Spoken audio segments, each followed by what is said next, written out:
जनाब मिश्रा जी, मैं बहुत परेशान हो गया हूँ। नहीं, अध्यक्षीय आदेश है कि इन्हीं को पढ़ा। अच्छा, तो आदरणीय गिरीश पांडे जी को हम हाँ, आमंत्रित गिरीश भाई करते को हैं, पढ़वा दो। क्योंकि जो अध्यक्ष कहता है मंच पे वही होता है, और अध्यक्ष जी का खुद आदेश है कि अध्यक्ष जी खुद आकर के पढ़ेंगे।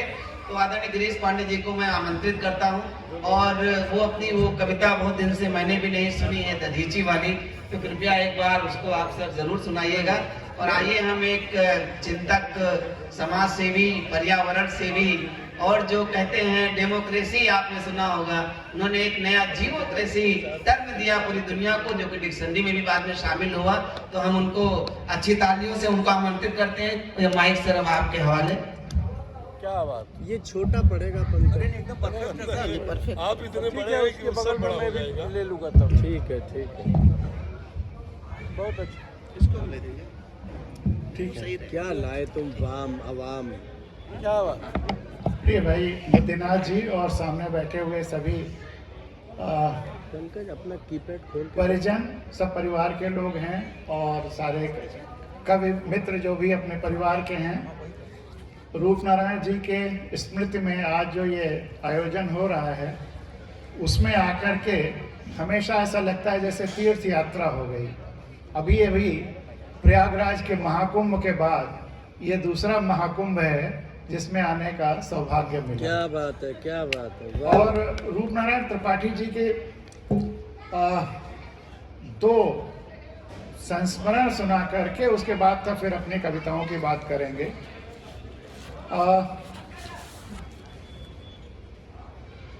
इस भूभाग के 2 महत्वपूर्ण साहित्यकार पूरब की आत्मा माने जा सकते हैं, कहे जा सकते हैं, रूपनारायण त्रिपाठी जी और प्रेमचंद, मुंशी प्रेमचंद। दोनों ने ही यहाँ के मिट्टी को पूरी दुनिया में फैलाया, और दोनों ही पीछे से जो आवाजें आ रही हैं, अगर इनको कोई बंद करवा दे तो ज्यादा अच्छा है। बहुत ज्यादा आवाज आ रही है बहुत ज्यादा आवाज आ रही है, तो कोई जाकर के वहां उनको रोक दे। तो प्रेमचंद भी यहीं रहना चाहते थे, यहीं मिट्टी के गीत गाना चाहते थे, और लोकतंत्र के लिए, जन जागरण के लिए सब कुछ कर रहे थे, लोगों की आंखें खोलने के लिए, अंधविश्वासों को मिटाने के लिए। और वही रूपनारायण त्रिपाठी जी भी कर रहे थे, स्वतंत्रता के लिए, लोकतंत्र के लिए। तो दोनों पूरब की आत्मा है। और पहले पीछे वालों की कविताएं सुन ली जाए। अरे गिरीश भाई बोलिए, सब सुन रहे, तन्मयता से सुन रहे सब, पीछे जाने दीजिए। अच्छा चलिए, आप पढ़िए। आपका आदेश मांगते हुए मैं अपनी बात नहीं, मेरा निवेदन है, दरखास्त है। तो प्रेमचंद को 1934 में बंबई में फिल्म के लिए बुलाया गया। वो 3-4 महीने के लिए गए थे, कोई फिल्म बन रही थी। वहां से उन्होंने एक खत लिखा अपनी पत्नी को। वह आप खत पढ़िए, ज्यादा समय नहीं है, 20-25 मिनट में अपनी बात खत्म करनी है, नहीं 10 मिनट में वो खत भी पढ़ता। उस खत में जो उन्होंने लिखा है, और जो दद्दा बब्बा रूपनारायण त्रिपाठी जी ने लिखा है, जब वहाँ के दिल्ली के मशहूर फिल्म मेकर्स और साहित्यकार और गाने वाले बुला रहे थे, साहिब लुधियानवी वगैरह, एकदम एक जैसी चीजें लिखी हैं। क्या बात है। प्रेमचंद ने भी लिखा है कि मेरा यहाँ मन नहीं लगता है, और 2-3 लाइनें मैं उनकी सुना सकता हूँ आपको। जरूर। लेकिन समय लगेगा निकालने में। मेरा मन नहीं लगता है, मेरा बच्चों में ही मन लगता है, यहाँ के ये पैसे वालों के बीच में मेरा मन नहीं लगता है, इस बम्बई के इस समृद्धि में मेरा मन नहीं लगता है, मुझे अपने घर की याद आती है, बच्चों की याद आती है, वगैरह वगैरह, और वहीं पे मुझे खुशी मिलती है। तो एक तरफ प्रेमचंद ये कह रहे हैं, और फिर जल्दी लौट आए, वहाँ रहे नहीं ज़्यादा दिन। और फिर बब्बा का वो मुक्तक, जब इनको बुलाया गया बम्बई फिल्म के लिए, लिखने के लिए और वहाँ पे काम करने के लिए, तो उनका वो बहुत ही मशहूर मुक्तक है, सभी जानते हैं कि मैं आ न सकूंगा वहाँ महलों के आसपास, मैं आ न सकूंगा वहाँ महलों के आसपास, मैं गा न सकूंगा वहाँ गमलों के आसपास, रहने दे मुझे वादिये शादाब में, मुझे रहने दे यहाँ वादिये शादाब में मुझे, इन लहकती हुई सरसों की फसलों के आसपास।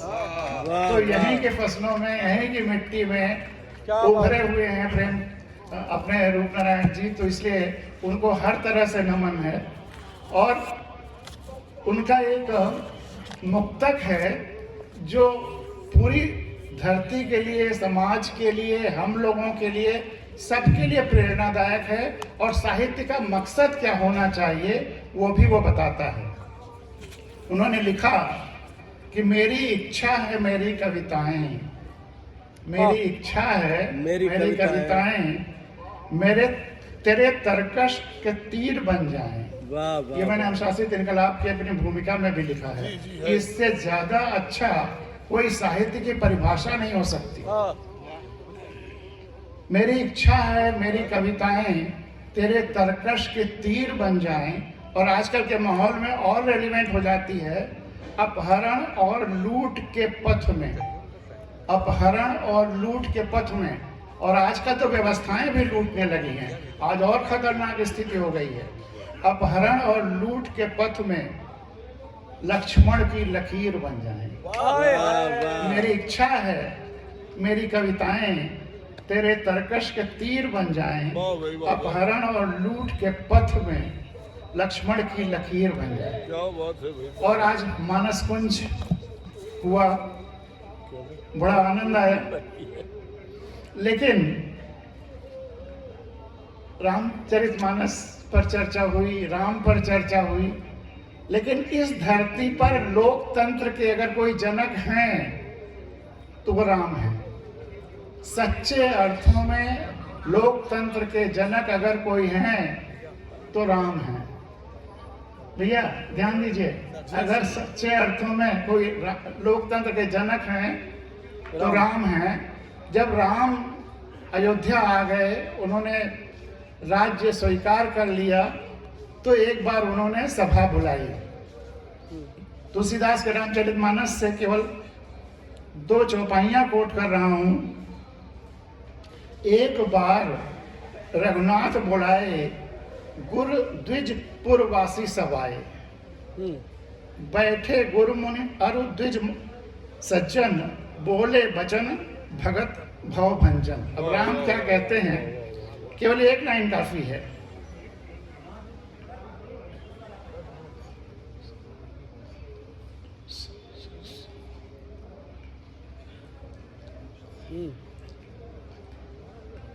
जो अनीति कछु भाखों भाई, मैं राजा हूं लेकिन सेवक की तरह से हूं, और अगर मुझसे कुछ अनीति हो जाए, सुनिए, जो अनीति कछु भाखों भाई, तो मोहि बरबहु भव बिसराई, भय बिसराई। अगर मुझसे कोई गलत बात हो रही हो, कोई गलत चीज हो रही हो, तो बिना भय के बोलो। यह लोकतंत्र की इससे बड़ी स्थापना और क्या हो सकती है। यह राम कह रहे हैं, तुलसीदास के रामचरितमानस से मैंने कोट किया। और अब एक मैं आप लोगों से थोड़ा विनती करते हुए 1 मिनट का समय चाहता हूं, आगे की मैं कविता कहूं। आज राम जी चच्चा जो इसी परिवार के हैं, उनका जन्मदिन है, तो मैं चाहता हूं 1 मिनट के लिए वो आ जाए, एक माला हम सब की तरफ से और रूपनारायण त्रिपाठी जी के आशीर्वाद के स्वरूप उनको पहना दें।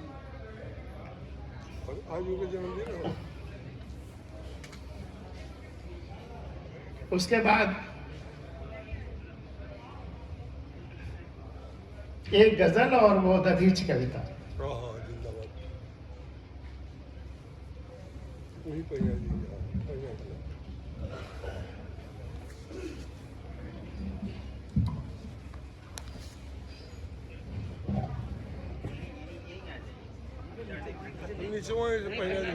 हाँ हाँ, ऊपर आने में दिक्कत होगी, परेशानी होगी।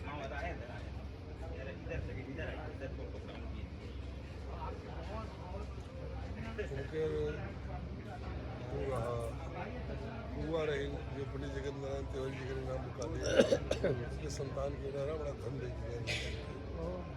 बजरिए पूरी बनाए के नाम करो। हाँ जरूर तुम्हारे लिए पैसा नहीं मांगे सर, ये वाला पैसा देता नहीं मिला, हक नहीं मिला।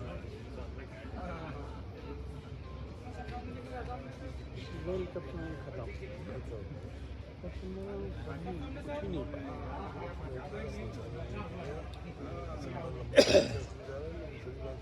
कुछ भाषा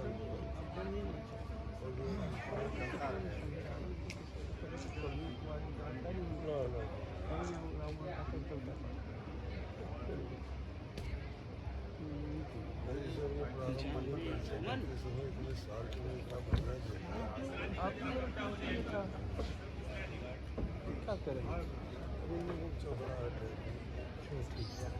जाने हम अपनी देश को अपनी भूल का अदाएँ करेंगे।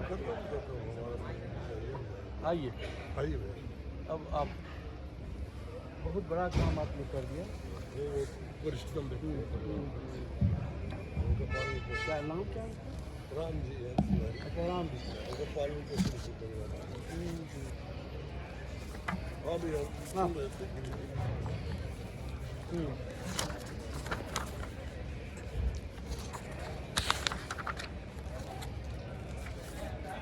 तो मैं अपने परिचय में 2 पद, मुक्तक और एक गज़ल और वो कुछ लाइनें दधीच कविता की पूरी नहीं सुनाऊंगा। वो लंबी कविता है और वो मैसूर यूनिवर्सिटी में ग्रेजुएशन क्लासेस में बीए में पढ़ाई भी जाती है 2001 से।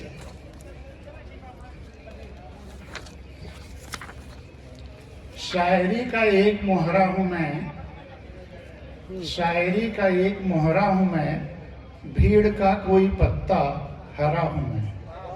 शायरी का एक मोहरा हूँ मैं, भीड़ का कोई पत्ता हरा हूँ मैं। अजनबी न बनो ऐ दोस्त मेरे, अजनबी न बनो ऐ दोस्त मेरे, तेरे आईने के अंदर का चेहरा हूँ मैं।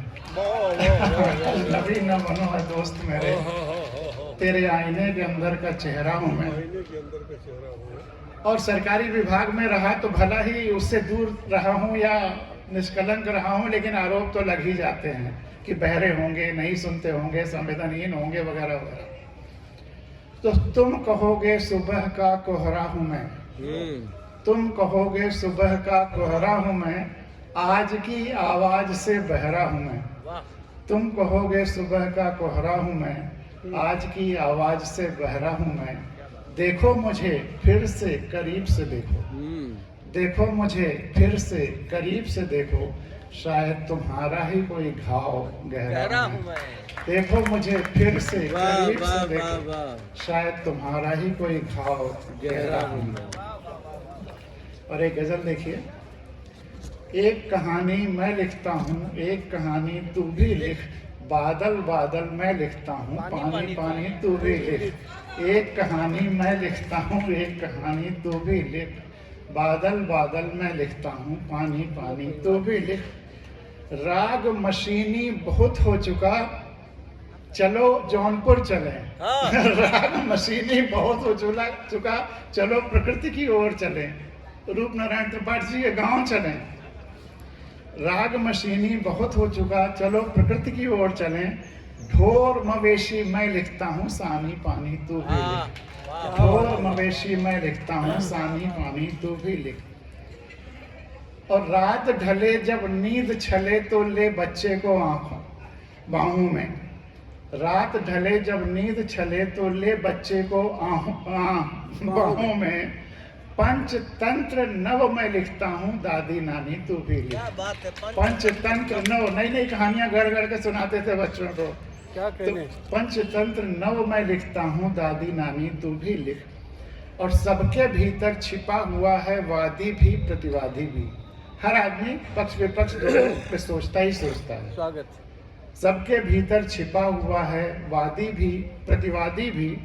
और सजाएं मैं लिखता हूँ, काला पानी तू भी लिख। अच्छा। और सजाएं मैं लिखता हूँ, काला पानी तू भी लिख। और बरसात में जब आनी पानी आता है और बच्चे में गांव में सब हम लोग कैसे खेलते और आंधी पानी का आनंद लेते थे, उसको याद करते हुए मौसम मौसम साथ उड़ो, कुछ साथ चलो तो बात बने। मौसम मौसम साथ उड़ो, कुछ साथ चलो तो बात बने। ढोल चिरैया मैं लिखता हूँ, आंधी पानी तू भी लिख। मौसम मौसम साथ उड़ो, कुछ साथ चलो तो बात बने। ढोल चिरैया मैं लिखता हूँ, आंधी पानी तू भी लिख। वाह वाह वाह वाह। और आजकल की जो भी समस्याएं हैं, इसका दो ही हल है, अच्छे टीचर्स और अच्छे लीडर्स। अगर अच्छे टीचर्स और अच्छे लीडर्स हो जाएं तो व्यवस्थाएं ठीक होने लगेंगी। तो नव युग का नव धर्म तलाशो, नए भीष्म और नए द्रोण। भीष्म लीडर का प्रतीक और द्रोण टीचर का। नव युग का नव धर्म तलाशो, नए भीष्म और नए द्रोण। नई व्यवस्था मैं लिखता हूँ, राजा रानी तू भी लिख। जीवोक्रेसी मैं लिखता हूँ, राजा रानी तू भी लिख। और आखिरी, छोटे खेत की भोली दुनिया। और जिनके पास खेत नहीं है, अगर एक गमला भी है, एक लॉन भी है, तो वही उनका खेत माना जा सकता है। छोटे खेत की भोली दुनिया, खुशियाँ भी हैं भोली सी। हली किसानी मैं लिखता हूँ, दाना पानी तू भी लिख। हली किसानी मैं लिखता हूँ, दाना पानी तू भी लिख। एक कहानी मैं लिखता हूँ, एक कहानी तू भी लिख। बादल बादल मैं लिखता हूँ, पानी पानी तू भी लिख। बहुत बढ़िया। और दधीच कविता के कुछ अंश सुना करके अपनी बात समाप्त करूँगा।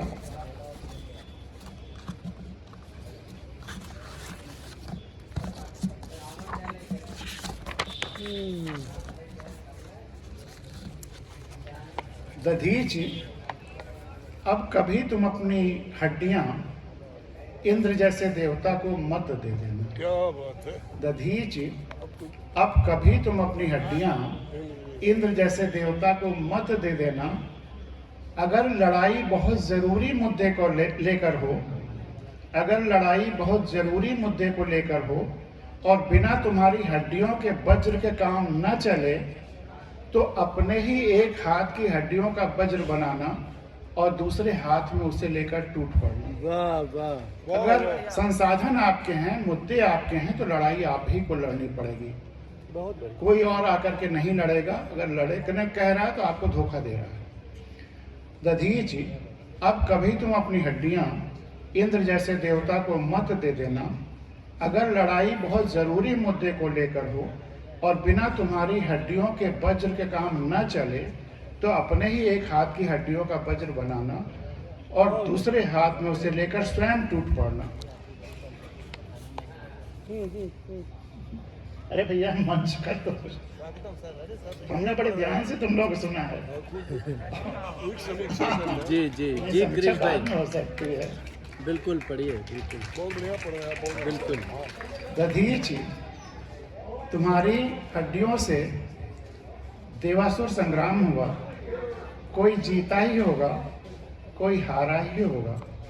लेकिन आम आदमी पर क्या फर्क पड़ा? लेकिन आम आदमी पर क्या फर्क पड़ा? हाँ, एक परंपरा जरूर कायम हो गई कि आम आदमी की हड्डियों पर देवताओं का अधिकार हो गया। अच्छा है, वाह वाह वाह वाह वाह। दधीच, तुम्हारी हड्डियों से देवासुर संग्राम हुआ। कोई जीता ही होगा, कोई हारा ही होगा। लेकिन आम आदमी पर क्या फर्क पड़ा? हाँ, एक परंपरा जरूर कायम हो गई कि आम आदमी की हड्डियों पर देवताओं का अधिकार हो गया। अब जिस भी देवता को जिस किसी की भी हड्डियों की जरूरत होती है, तुम्हारे नाम पर तुम्हारी दुहाई देकर ले लेता है। क्या कहने, वाह वाह वाह। तुम शोषण के खिलाफ चुप रहने के तो दोषी हो ही, एक गलत परंपरा डालने के भी दोषी हो। एक गलत परंपरा डालने के भी दोषी हो। आज भी तमाम सारे लोग हमारी ही हड्डियों से लड़ना चाहते हैं युद्ध। कोई देवता अपनी हड्डियों से नहीं लड़ता। आज भी तमाम सारे देवता, आज भी तमाम सारे देवता हमारी ही हड्डियों से लड़ना चाहते हैं युद्ध। कोई देवता अपनी हड्डियों से नहीं लड़ता। क्या जो दूसरों की हड्डियों के सहारे लड़ता है युद्ध, या जो दूसरों की हड्डियों को लगाता है दांव पर, भले ही वज्र या कोई भी अच्छा सा सुंदर सा नाम देकर वही देवता है। क्या देवता की परिभाषा भी बदल गई है? क्या जो दूसरों की हड्डियों के सहारे लड़ता है युद्ध, या जो दूसरों की हड्डियों को लगाता है दांव पर, भले ही वज्र या और अच्छा सा कोई नाम देकर वही देवता है? कभी कभी तो लगता है दधीच जी कि तुमने केवल अपनी ही हड्डियां नहीं दी, बल्कि भविष्य के अपने सभी वंशजों की भी हड्डियां दे डाली। कभी कभी तो लगता है दधीच जी तुमने केवल अपनी ही हड्डियां नहीं दी, बल्कि भविष्य के अपने सभी वंशजों की भी हड्डियां दे डाली। इसीलिए आज तुम्हारे वंशज स्पाइनलेस लिजलीजे हो गए हैं। बहुत अच्छा है। इसीलिए आज तुम्हारे वंशज रीढ़हीन स्पाइनलेस लिजलीजे हो गए हैं। अब वे संग्रामों महाभारतों के मोहरे बन गए हैं, और वे अब स्वयं अब अपना संग्राम, अपने अस्तित्व का संग्राम, एग्जिस्टेंस का संग्राम नहीं लड़ पा। वाह, अच्छा है, बहुत अच्छा गिरीश भाई, वाह वाह वाह। सफल भूमिका है। वैसे एक तरह से अच्छा ही हुआ दधीच जी, वैसे एक तरह से अच्छा ही हुआ दधीच जी कि तुम्हारी हड्डियां तुमसे पूछकर एक झटके में ही ले ली गई। वाह। वैसे एक तरह से अच्छा ही हुआ दधीच जी कि तुम्हारी हड्डियां तुमसे पूछकर एक झटके में ही ले ली गई। आज अनगिनत दधीच हैं जिनकी हड्डियां तिल तिल कर ली जा रही हैं, न जाने कौन सा वज्र बनाने के लिए, और उनसे पूछा भी नहीं जा रहा है। तुमसे तो पूछा गया था कि तुम्हारी हड्डी लेने, यहाँ बिना पूछे लिया जा रहा है। फिर बहुत सारा और छोड़ते हुए कई स्टेंजा आगे बढ़ते हैं। देवताओं ने लोगों से अपनी संख्याएं कम करने को भी कहा। यह भी हड्डियों का ही खेल है। देवताओं ने लोगों से अपनी संख्याएं कम करने को कहा। उन्होंने किया, अपने बच्चों की हड्डियों को उगने नहीं दिया। Family planning. देवताओं ने लोगों से अपनी संख्याएं कम करने को भी कहा। उन्होंने किया, अपने बच्चों की हड्डियों को उगने नहीं दिया, बढ़ने नहीं दिया। अपनी ही नहीं, बच्चों की अजन्मी हड्डियां भी दे डाली। और बाद में जब वरदान, नौकरियां, शक्तियां बांटने की बारी आई, तो कहा जाने लगा कि इसका आधार योग्यता नहीं, त्याग नहीं, संवेदना नहीं, मर्यादा नहीं, न्याय नहीं, कार्य नहीं, क्षमता नहीं, संख्या बल होगा। देवताओं ने लोकतंत्र की विकृति पर बड़ा देवताओं ने लोगों से वाह वाह वाह गिरीश भाई, वाह वाह वाह वाह वाह। संख्या बल है, वहाँ के पूरा अर्थ वो दे गया। देवताओं ने लोगों से अपनी संख्याएं कम करने को भी कहा। उन्होंने अपने बच्चों की हड्डियों को भी उगने नहीं दिया, बढ़ने नहीं दिया। अपनी ही नहीं, बच्चों की अजन्मी हड्डियां तक दे डाली। और बाद में जब वरदान, नौकरियां, शक्तियां बांटने की बारी आई, तो कहा जाने लगा कि इसका आधार योग्यता नहीं, त्याग नहीं, संवेदना नहीं, मर्यादा नहीं, न्याय नहीं, कार्य नहीं, क्षमता बल होगा। और लोगों की संख्या के साथ साथ उन अजन्मी हड्डियों को गिनेगा क्या? अगर वो अजन्मी हड्डियां पैदा होती तो संख्या बल डिफरेंट होता। वैसे लोगों को शक्तियां दिखाने के लिए ही बांटी गई। असली शक्तियां तो देवताओं ने अपने पास ही रखी। क्या बात है, वाह वाह वाह। वैसे लोगों को शक्तियां दिखावे के लिए ही बांटी गई। असली शक्तियां तो देवताओं ने अपने पास ही रखी। लोगों को शक्तियों का सब्ज बाग ही दिखाया गया। शक्तियां बांटने का नाटक ही किया गया। दधीच, तुम्हारी हड्डियों का वज्र बनाकर किसी और का संहार हुआ था। आज यह कैसी विडंबना है कि तुम्हारी हड्डियों के वज्र से तुम्हारा ही संहार। अच्छा है, बहुत अच्छा है गिरीश भाई, वाह वाह वाह वाह वाह वाह। मैंने अपने 38 साल के वाह वाह वाह वाह वाह वाह। और मैंने अपने 38 साल के इनकम टैक्स की नौकरी में इनकम टैक्स से रिलेटेड एक अक्षर भी साहित्य में नहीं घुसने दिया है। लेकिन ये लाइन हमारे इनकम टैक्स का अनुभव है कि हमारे जो पैसे हैं, हमारा जो टैक्सेस जा रहा है, इसी से हमारा ही संहार किया जा रहा है, हमारा ही उत्पीड़न किया जा रहा है जनता का। वाह। दधीच, तुम्हारी हड्डियों का वज्र बनाकर किसी और का संहार हुआ था। आज यह कैसी विडंबना है कि तुम्हारी हड्डियों के वज्र से तुम्हारा ही संहार किया जा रहा है। वैसे फिर भी गनीमत यह है कि तुम्हारी हड्डियां युद्ध की विभीषिका के बीच ली गई। बाद में तो हड्डियां ली जाने लगी आखेट के लिए, क्रीड़ा के लिए, मनोरंजन के लिए, आंकड़ों के लिए, अहंकार तुष्टि के लिए। प्रखर जी सुनना पड़ेगा। तो मैंने आपको बहुत ध्यान से सुना है, भले आपने मैं आपको बहुत ध्यान सुन रहा हूँ और अर्थ के साथ सुन रहा हूँ, संवेदना के साथ। जी जी इधर आइए। जी गिरीश भाई। तो अहंकार तुष्टि के लिए पहले तो देवता ही हड्डियां लेते थे। अब नए नए तरह के देवता पैदा हो गए। पहले तो देवता ही हड्डियां लेते थे, अब तो मशीनें भी हड्डियां ले रही हैं। वाह वाह, अन्योक्ति चूस रही हैं। ट्रैक्टरों ने बैलों की हड्डियां ले ली, बैल काट डाले गए। ट्रैक्टरों ने बैलों की हड्डियां ले ली, बैल काट डाले गए। क्या बात है। अब ये लाइन आपको चौंकाएगी, लेकिन बहुत मजा आएगा।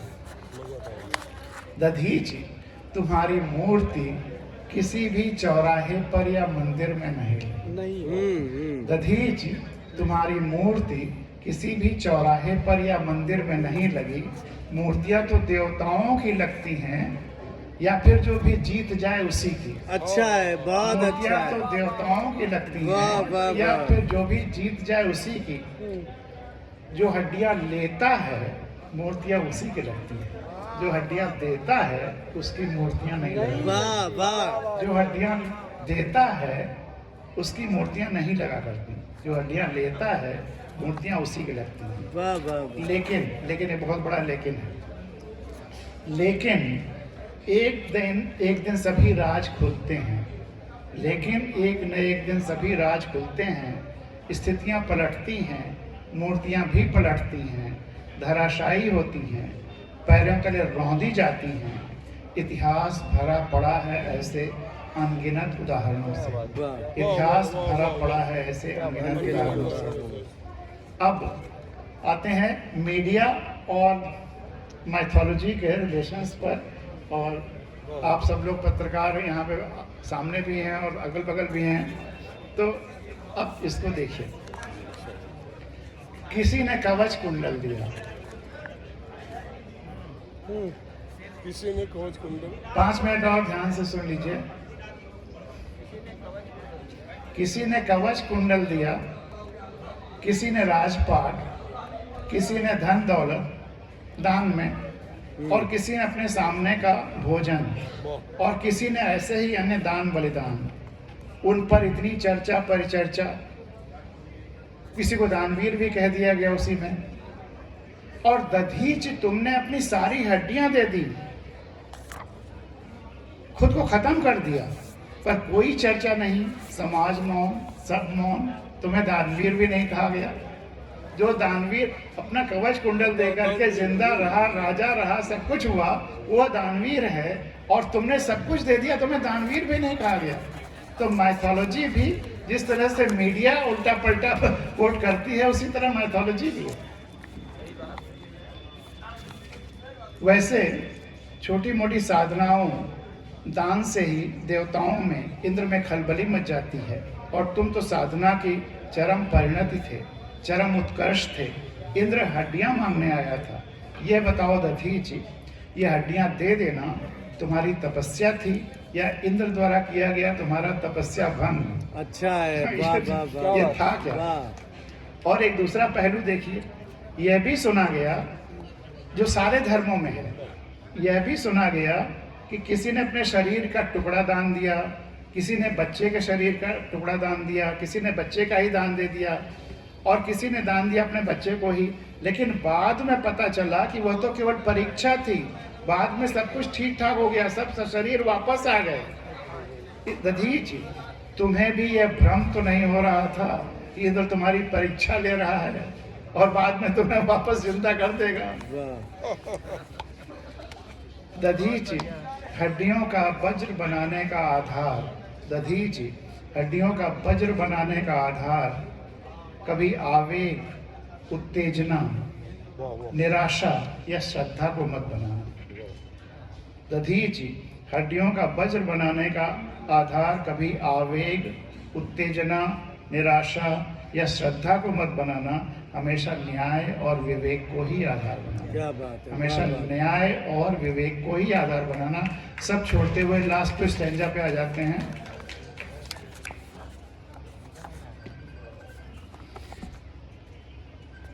हड्डियां देने के लिए, वेवल आतुर करने के लिए रचे जाते हैं तमाम सारे साहित्य और शास्त्र। हड्डियां देने के लिए, वेवल आतुर करने के लिए रचे जाते हैं तमाम सारे शास्त्र और साहित्य।